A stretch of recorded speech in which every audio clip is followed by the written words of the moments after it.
Hello friends, welcome back to our channel. భారతదేశం అనేక ఆలయాల నిలయం అన్న విషయం తెలిసిందే. ప్రతి ఆలయంలోని గర్భగుడిలో మూల విరాట్టును రాయి లేదా ఏదేని లోహంతో తయారు చేసే ప్రతిష్ఠ చేసి ఉంటారు.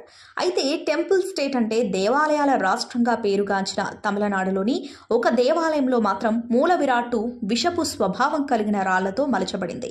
అయితే వాటికి కొంత ఔషధ గుణాలున్నాయని చెబుతారు.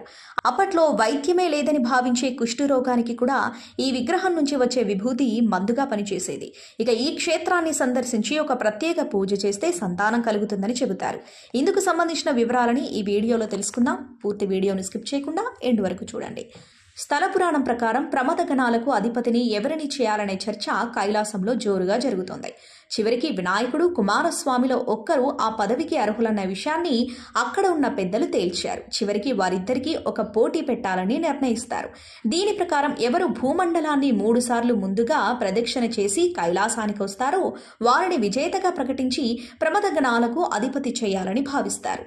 దీని ప్రకారం పోటీకి అటు వినాయకుడితో పాటు ఇటు కుమారస్వామి కూడా సిద్ధమవుతారు.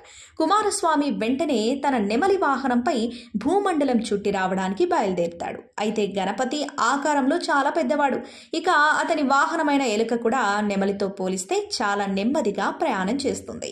దీంతో గణపతి బాగా ఆలోచించి ఆది దంపతులైన తల్లిదండ్రులకు పూజ చేయడం, వారి చుట్టూ ప్రదక్షిణ చేస్తే ఈ విశ్వంలోని ప్రతి పుణ్యక్షేత్రం దర్శించిన ఫలం దక్కుతుందని భావిస్తాడు. దీంతో ఆ పార్వతీ పరమేశ్వరుల చుట్టూ 3 సార్లు ప్రదక్షిణ చేస్తాడు.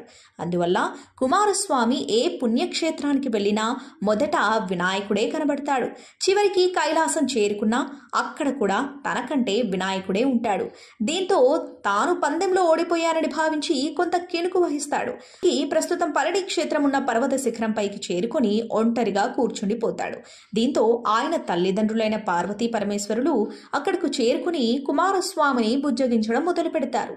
ఈ క్రమంలో ఈ విశ్వంలోని అన్ని జ్ఞానాలకు నీవే అధిపతివి అని చెబుతూ జ్ఞానఫలాన్ని అందజేశాడంట.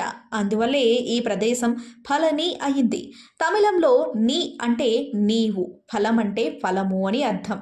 ఆ రెండింటి కలబోత ఫలితంగా ఈ ప్రదేశానికి ఫలని అని పేరు వచ్చినట్లుగా చెబుతారు. అంతేకాకుండా ఈ క్షేత్రాన్ని సందర్శిస్తే జ్ఞానం పెరుగుతుందని కూడా శివుడు వరం ప్రసాదిస్తాడట. అందువల్లే ఈ క్షేత్రాన్ని ఎక్కువ మంది సందర్శిస్తూ ఉంటారు. ఇక సుబ్రహ్మణ్య క్షేత్రాల్లో జరిగే కావిడి ఉత్సవం ఇక్కడే మొదట ప్రారంభమైంది. ఇందుకు సంబంధించి స్థానిక పూజారులు కూడా చెబుతారు.